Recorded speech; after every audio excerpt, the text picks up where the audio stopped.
first of all, it takes a continuing streak of creativity.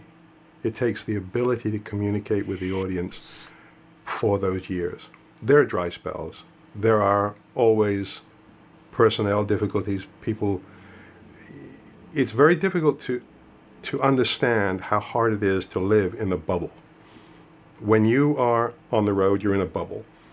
And all character differences are magnified by that bubble. So that if there's any kind of friction between any two members of a band, when you're on the road, that friction suddenly becomes very unpleasant. That's why the Eagles took 7 years or 10 years, whatever it was, before they did the Hell Freezes Over tour, because they hated one another. They didn't want to be on the road anymore. It wasn't fun. They couldn't, no matter how much money they were making, couldn't be fun. But after a while, they got back to the place where they could say, we will make the compromises, because the live show, what we get from that live show, what we get from that communication with our audience is worth it. It's worth papering over those differences and going forward. Very often you get to a place like, unfortunately, my client Styx got to, where one member of the band's creative ideas, his lifestyle ideas, are so different from everybody else that there is an irreparable break. At that point, the band goes away.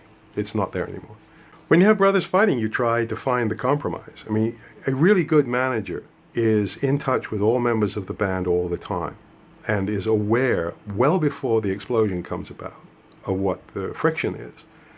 That takes a lot of work, because getting into the confidence of 5 or 6 musicians and having them tell you, look, I got a real problem here, and then finding a solution requires passion. It requires that you care enough for the people that you'll help them get through their problems. And so few of us have been trained in any psychology or any of those things. I mean, I'm not a marriage counselor, but that's what a manager does very often. I'm not even a financial counselor, but I do that too.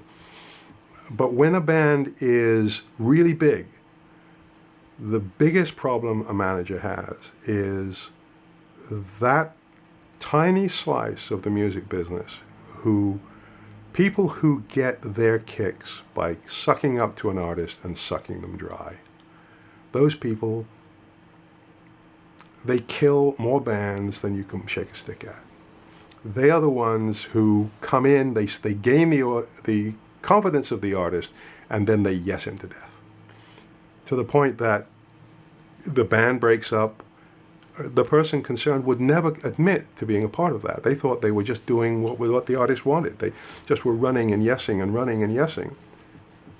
But that's not what it takes. And very often those people have more time to devote to the artist than the manager does, because the manager's got the business to do and 4 or 5 other artists to deal with.